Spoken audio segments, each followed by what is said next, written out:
Little Girls Wiser Than Men by Leo Tolstoy.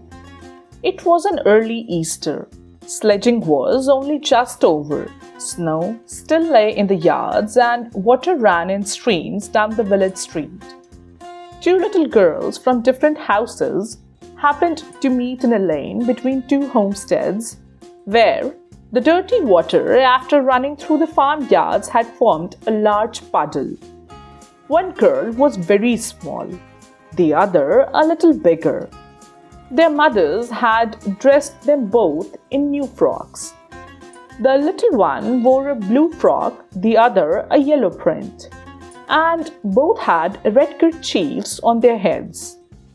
They had just come from church when they met, and first they showed each other their finery, and then they began to play. Soon the fancy took them to splash about in the water, and the smaller one was going to step into the puddle, shoes and all, when the elder checked her. "Don't go in so, Milasha," said she. "Your mother will scold you. I will take off my shoes and stockings, and you take off yours."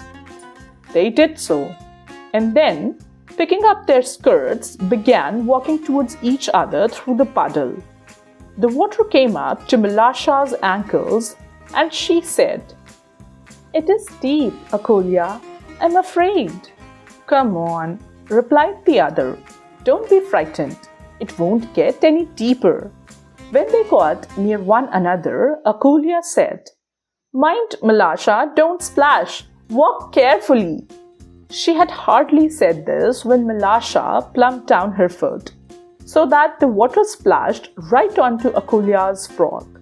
The frock was splashed, and so were Akolia's eyes and nose. When she saw the stains on her frock, she was angry and ran after Milasha to strike her. Milasha was frightened, and seeing that she had got herself into trouble, she scrambled out of the puddle and prepared to run home.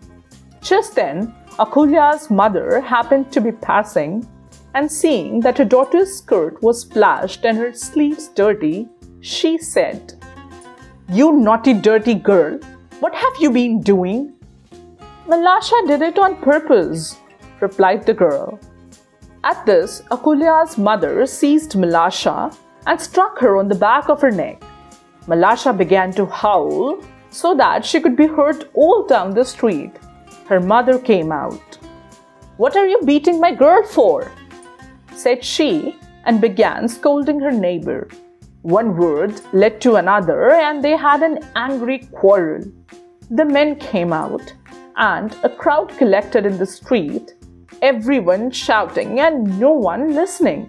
They all went on quarreling till one gave another a push, and the affair had very nearly come to blows when Akolia's old grandmother, stepping in among them, tried to calm them. "What are you thinking of, friends? Is it right to behave so on a day like this too? It is a time for rejoicing and not for such folly as this." They would not listen to the old woman and nearly knocked her off her feet, and she would not have been able to quiet the crowd if it had not been for Akolia and Milasha themselves. While the women were abusing each other, Akolia had wiped the mud off her frock and gone back to the puddle. She took a stone and began scraping away the earth in front of the puddle to make a channel through which the water could run out into the street. Presently, Milasha joined her, and with a chip of wood helped her dig the channel. Just as the men were beginning to fight, the water from the little girl's channel ran streaming into the street towards the very place where the old woman was trying to pacify the men. The girls followed it, one running each side of the little stream. "Catch it, Milasha, catch it!" shouted Akolia, while Milasha could not speak for laughing. Highly delighted and watching the chip float along on their stream, the little girls ran straight into the group of men And the old woman, seeing them, said to the men, "Are you not ashamed of yourselves to go fighting on account of these lassies, when they themselves have forgotten all about it and are playing happily together? Dear little souls, they are wiser than you." The men looked at the little girls and were ashamed, and laughing at themselves, went back each to his own home.